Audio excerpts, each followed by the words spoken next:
Today we will discuss our fifth lesson, industrial change and development. इस lesson में हम पढ़ेंगे कि औद्योगिक समाज में क्या क्या परिवर्तन आया है जिसकी वजह से विकास हुआ है। क्योंकि पहले जो इंडस्ट्री के तरीके थे, तौर तरीके थे, उसमें ना पारंपरिक औजारों को यूज करते थे, पारंपरिक तरीके को, विधियों को यूज करते थे। लेकिन सामाजिक औद्योगिक समाज में परिवर्तन आने से देश में काफ़ी विकास आया है। तो इसमें हम पढ़ेंगे क्या क्या चेंज आया है, ठीक है, इंडस्ट्रियलाइजेशन में क्या क्या चेंज आया है जिसकी वजह से विकास हुआ है। औद्योगिक समाज की कल्पना प्रौद्योगिकी में होने वाले सामाजिक संबंधों में भी परिवर्तन लाते हैं तथा सामाजिक संस्थाएं जैसे जाति, नातेदार, लिंग को प्रभावित करते हैं। औद्योगिकरण से भूत श्रम विभाजन होता है। लोग अधिकतर अपने कार्यों का अंतिम रूप नहीं देख पाते क्योंकि उन्हें उत्पादन के छोटे से प्रोजेक्ट बनाना होता है। अक्सर यह कार्य दोहराने वाला और थकाने वाला होता है, लेकिन फिर भी बेरोजगार होने की स्थिति से अच्छी है। मार्क्स ने इसे अलगाववाद कहा जिसमें लोग अपने कार्य से प्रसन्न नहीं होते। उत्तर जीविका इस बात पर निर्भर करती है कि मशीनें मानवीय श्रम के लिए कितना स्थान छोड़ती है। इसमें ये क्या कहता है कि जो प्रौद्योगिकी के अंदर चेंज होता है उससे ना एम्प्लॉयमेंट पे काफ़ी इफेक्ट पड़ता है। लेकिन फिर भी जो इंडस्ट्रियलाइजेशन होता है, जैसे जैसे औद्योगिकरण बढ़ता है, इसकी वजह से कहीं मानवीय मूल्य या जो मानव की सोच है, जो हमारी रीति रिवाज, उसमें भी काफ़ी परिवर्तन आया सिर्फ उद्योगों की वजह से। इसने मार्क्स ने कहा कि कुछ लोग ऐसे होते हैं जो सारा दिन काम करते रहते हैं लेकिन वो अपने काम से खुश नहीं है, ठीक है, या किसी भी तरीके से हो सकते हैं कि वो खुश नहीं है, मान लो कार्य अवस्थाओं की वजह से खुश नहीं है, ठीक है, या जो उनकी सैलरी है उसकी वजह से खुश नहीं है, किसी भी तरीके से वो मान लो इंडस्ट्री के अंदर खुश नहीं है, तो इसे अलगाववाद की स्थिति का है। क्योंकि कई बार टेक्नोलॉजी है वो रोजगार का स्थान छीन लेती है। औद्योगिकरण के कुछ स्थानों पर जबरदस्त समानता लाता है, जैसे रेलगाड़ियाँ, बस आदि में जातीय भेदभाव न होना। दूसरी तरफ कारखानों कार्यस्थलों में भेदभाव अभी भी देखा जा सकता है कुछ स्थलों पर। जैसे इसने बताया रेलगाड़ियाँ जिसमें ट्रेन चलती है उसमें कोई असमानता नहीं है, सभी एक दूसरे को बराबर समझते हैं, किसी भी सीट पे बैठ सकते हैं, ठीक है। कई जगह ऐसी होती है इकट्ठा खाना खाते हैं, ना कोई जाति पूछी जाती, ना धर्म पूछा जाता। इंडस्ट्री में जितने भी वर्कर होते हैं वो इकट्ठे बैठ के खाना खाते हैं, जिसकी वजह से जाति प्रथा कमजोर पड़ जाती है, ठीक है। लेकिन कुछ स्थलों पर अभी भी देखा जा सकता है। भारत में औद्योगिकरण, भारत में 1999-2000 में भारत में लगभग 60% लोग तृतीयक क्षेत्र में, तृतीयक क्षेत्र में कौन से होते हैं, वे अक्षेत्रीय उद्योग जो केवल सेवाएं प्रदान करते हैं, जैसे इंश्योरेंस है जिसमें ना तो प्रोडक्शन किया जाता है, ठीक है, और ना मैन्युफैक्चर किया जाता है। देखो, ना तो वो एग्रीकल्चर से रिलेटेड है ना मैन्युफैक्चर किया जाता, जो केवल सेवाएं प्रदान करते हैं, जैसे अध्यापक की सेवा, बैंकिंग, इंश्योरेंस की सेवाएं। द्वितीयक क्षेत्र में क्या होता है, जिस जो एग्रीकल्चर से सामान लेके मैन्युफैक्चर करता है, मैन्युफैक्चर का जो एग्रीकल्चर से सामान लेके जो मैन्युफैक्चर करता है उसका रूप चेंज करता है, वो द्वितीयक क्षेत्र होता है। इसमें 17% लगे हुए थे, ठीक है। 60% लोग तृतीयक क्षेत्र में, 17% द्वितीयक, और उसमें 23 क्षेत्र, नहीं ये इसने गलत दे रखे, 60% लोग तृतीयक क्षेत्र में नहीं, प्राथमिक क्षेत्र में लगे हुए थे, ये ठीक कर लेना। प्राथमिक क्षेत्र में 17% द्वितीयक क्षेत्र में और 23% तृतीयक क्षेत्र में कार्यरत थे। प्राथमिक क्या मतलब, जो सीधे एक तौर पे एग्रीकल्चर से रिलेटेड है। द्वितीयक क्षेत्र होता है जो इंडस्ट्री से रिलेटेड है, और तृतीयक क्षेत्र होता है जो सेवाओं से संबंधित है, जिसमें सेवाएं ही की जाती हैं। संगठित क्षेत्र में क्या होता है, जिसमें 10 औपचारिक क्षेत्र की इकाई में 10 से अधिक लोगों को पूरे वर्ष रोजगार में रहने के कारण इनका गठन होता है। इसमें पेंशन अन्य सुविधाएं मिलती हैं। जैसे कृषि उद्योग असंगठित क्षेत्र की इकाई में इससे अधिक लोग पूरे वर्ष रोजगार रहने से असंगठित क्षेत्र में आते हैं। असंगठित क्षेत्र में रोजगार स्थायी नहीं होता, दिमाग पेंशन होती तो पूर्वाधार नहीं होता। इसमें क्या संगठित और असंगठित में क्या फर्क है, संगठित वो होता है जिसमें पेंशन मिलती है, ठीक है, बाकी सुविधाएं मिलती है और पूरी साल के लिए रोजगार रहता है। असंगठित वो होते हैं जिनमें मतलब दिन के हिसाब से, मजदूरी के हिसाब से पैसे मिलते हैं।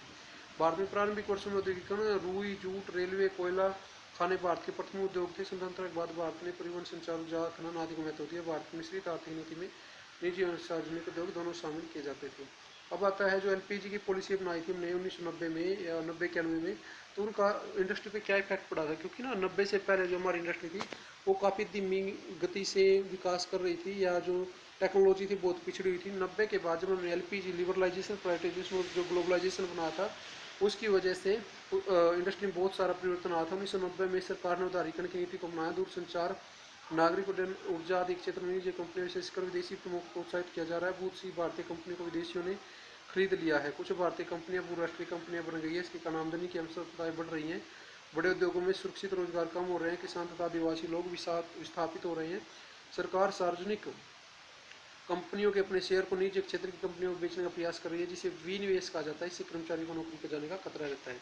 इसने क्या बताया कि जैसे जो दूसरे एफडीआई या फॉरेन डायरेक्ट इन्वेस्टमेंट, उसने अपने देशों की इंडस्ट्रियों को खरीद लिया या कुछ निवेश किया है डायरेक्ट, या अपनी कंपनियां देश में लगाई है, जिससे आर्थिक विकास बहुत ज़्यादा हुआ है। लेकिन असमानता आई है, जो अपनी देश की इंडस्ट्री है और जो दूसरे देशों का पैसा लगा है वो इंडस्ट्री, इसमें काफ़ी असमानता आई है।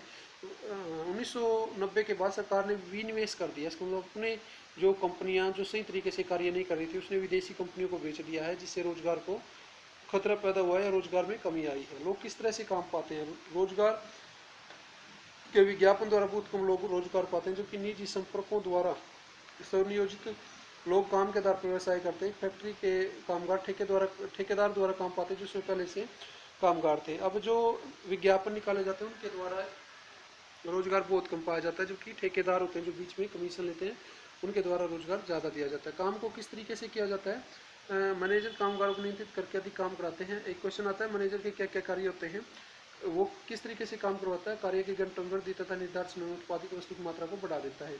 उत्पादन बढ़ाने का अन्य तरीका है कार्य को संगठित रूप से करना, इसमें टेररिज्म या औद्योगिक इंजीनियरिंग भी कहते हैं। इसने क्या कहा? एक अमेरिकन फेडरिक विंसलो टेलर ने वैज्ञानिक प्रबंध के नाम से इस व्यवस्था का आविष्कार किया। इस व्यवस्था में स्टॉप वॉच की सहायता से सुरक्षा के छोटे छोटे पुर्जों को तोड़कर कामगारों में बांटना, कार्य को समय के साथ पूरा करना, तेज करने के लिए असेंबली लाइन का उपयोग करना, कार्य की गति को कन्वेटर बेल्ट के साथ गति रखना, कार्य के सभी बाह्य स्रोतों से कार्य करवाते। इस प्रकार का कार्य कंपनी को सस्ता पड़ता है। इसमें क्या किया जाता है? इसमें सभी वर्करों के साथ बिठा दिया जाता है। जैसे मारुति है, उसमें गाड़ी बनानी है तो उसमें ना एक बेल्ट की तरह एक गोल सर्कल होता है। जैसे जो इंजन रखने वाला है इंजन ही रखेगा, बेल्ट बांधने वाला बेल्ट, सीट बनाने वाला सीट रखेगा, स्टेयरिंग वाला स्टेयरिंग रखेगा। ठीक है, तो इस प्रकार की जो काम करना पड़ता है वो कंपनी के लिए बेनिफिट होता है, जबकि एक वर्कर उसी में कुशल हो जाता है और उसी कार्य पे लगा रहता है। अधिक मशीनों वाले उद्योगों में कम लोगों को काम दिया जाता है, लेकिन जो काम उन्हें मिलता है मशीन की गति से करना होता है। जैसे मारुति गति से काम करना होता है। जैसे मारुति उद्योग लिमिटेड, इसमें प्रत्येक मिनट में 2 कारें तैयार हो जाती हैं, जिसमें 40 वर्ग का होने तक पूरी तरह से थक जाता है। स्वैच्छिक अवकाश ले लेते कामदारों में अधिक तनाव की वजह से होता है। जैसे मारुति का एग्जाम्पल लिया, 2 मिनट में गाड़ी तैयार हो जाती है। उन्होंने इस तरीके से बना रखा है, कार्य के घंटे पूरे फिक्स कर रखे हैं। इस तरीके से कार्य कराया जाता है कि छोटे छोटे टुकड़ों में बांट के, जैसे आपको एग्जांपल दिया कि जैसे स्टेयरिंग लगाने वाला वो स्टेयरिंग ही लगा रहा है हर गाड़ी में, तो इस प्रकार बहुत जल्दी प्रोडक्शन होता है। सॉफ्टवेयर आईटी क्षेत्र में काम करने वाले शिक्षित होते हैं, उनका कार्य भी टायरिज्म लेबर प्रक्रिया के अनुसार होता है। हाईटेक क्षेत्र में संयम की चाकरी औसतन 10-12 घंटे का कार्य दिवस और रात भर कार्य करने वाले कर्मचारी असामान्य बात नहीं है। नाइट आउट कहते हैं जबकि उनकी परियोजना की अंतिम सीमा आ जाती है। लंबे कार्य का होना उद्योग की केंद्रीय संस्कृति होती है। एक 8 घंटे का काम करने वाले इंजीनियर के श्रम के आधार पर काम को अंतिम सीमा तक पहुंचाने के लिए उसे अतिरिक्त घंटों तथा दिनों तक काम करना पड़ता है। ऑफिस में देर तक रुक जाते हैं कि साथियों के दबाव के कारण अथवा अपने अधिकारियों को दिखाना चाहते हैं कि वो कड़ी मेहनत कर रहे हैं। कई बार क्या होता है, जो एमएनसी होती है उनमें लगातार 10-12 घंटे काम करना पड़ता है या पूरी रात भी कार्य करना पड़ता है। उसमें ना प्रोजेक्ट दे दिया जाता है, जितने ज़्यादा प्रोजेक्ट कंप्लीट होते हैं उतनी ज़्यादा उनको पैसे मिलते हैं और वो पैसों के लालच में पूरी रात काम करते रहते हैं। अब इसने बताया कि संयुक्त परिवार जो कि लुप्त हो गए थे औद्योगिकरण के कारण फिर से आ रहे हैं। कार्य अवस्थाएं, जैसे जो दूर होते हैं इंडस्ट्री में कार्य करते हैं उनकी कार्य अवस्थाएं क्या होती है? सरकार ने कार्य की दशाओं को बेहतर करने के लिए उनसे कानून बनाए हैं। जैसे 8 घंटे की शिफ्ट कहा है कि भाई 8 घंटे जो ज़्यादा काम लेगा इंडस्ट्री तो उसको एक्स्ट्रा पेमेंट या ओवर टाइम के पैसे मिलेंगे। खदान एक्ट 1952 ने मजदूरों के विभिन्न कार्यों से दृष्टिकोण किया है। भूमिगत खादान मजदूरों को आग, बाढ़, ऊपरी सतह में धंसने से रोग आदि को खतरा रहता है। घरों में होने वाला काम, इसने क्या कहा? घरों में होने वाला काम घरों में आज नहीं काम किए जाते हैं, जैसे लेस बनाना, जरी, अगरबत्ती, गलीचे आदि कार्य अधिकतर महिलाएं व बच्चे करते हैं। एक एजेंट कच्चा माल दे जाता है और पूरा करवा लिया जाता है। तो इन्हें कितना पैसा मिल जाता है? हड़तालें एवं मजदूर संघ, मजदूर संघ क्या होते हैं? या जो हड़ताल की जाती है जब मजदूर तंग हो जाते हैं। फैक्ट्री अन्य उद्योगों में कामगार के संघ होते हैं जिन्हें जातिवाद और क्षेत्रवाद पाया जाता है। जो मजदूर संघ होते हैं इनमें भी जातिवाद देखने को मिलता है। मजदूर संघ किसी मिल कारखाने मजदूरों की रक्षा करने के लिए मजदूर संघ का गठन किया जाता है। ये मजदूर इसके सदस्य होते हैं। जो मजदूर होते हैं उनका शोषण से बचाने के लिए मजदूर संघों की स्थापना, यूनियन बनाई जाती है। हड़ताल अपनी मांगों को मनवाने के लिए कर्मचारी हड़ताल करते हैं। तालाबंदी से क्या अभिप्राय है? तालाबंदी का मतलब जब इंडस्ट्री में ताला लगा दिया जाता है। मालिकों द्वारा मिल के मुख्य द्वार पर ताला लगाना। 1982 की मुंबई टेक्सटाइल मिल की हड़ताल, जो व्यापार संघ के नेता दत्ता सामंत के नेतृत्व में हुई थी, जिसमें लगभग 2.5 लाख कामगारों के परिवार पीड़ित हुए थे। उनकी मांग बेहतर मजदूरी संघ बनाने की अनुमति प्रदान करता था। कामगार किसी अन्य मजदूरी या कार्य करने में मजबूर हो जाते हैं, इनका भविष्य कौन तय करेगा? मिल मालिक, संपदा व्यापारी, सरकार या समय? ये जटिल प्रश्न है। इसमें तालाबंदी का मतलब है कई बार जैसे बहुत लंबे समय तक हड़ताल होती है तो उसमें ताला लगा दिया जाता है और वो सारे जो मजदूर हैं वो बेरोजगार हो जाते हैं। इसने कहा तालाबंदी है। क्लियर? इस लेसन में बस यही है कि जो इंडस्ट्रियलाइजेशन है उसमें क्या क्या चेंज आ रहे हैं। एक तो इसमें लगातार काम करना पड़ रहा है, जो एमएनसी है उसमें दिन रात कार्य करना पड़ता है इसकी वजह से। और क्या क्या परिवर्तन हो रहा है जिसकी वजह से काफ़ी विकास हो रहा है। जैसे प्रोडक्शन को बहुत ज़्यादा प्रोडक्शन, दिन रात प्रोडक्शन होता है, कार्य की अवस्थाएँ चेंज हो रही है, कार्य करने के तरीके, नई नई टेक्नोलॉजी आ रही है। इस कारण से इस लेसन में इतना है कि इंडस्ट्रियलाइजेशन में क्या चेंज हो रहा है, फिर किस तरीके से डेवलपमेंट या ज़्यादा प्रोडक्शन हो रहा है।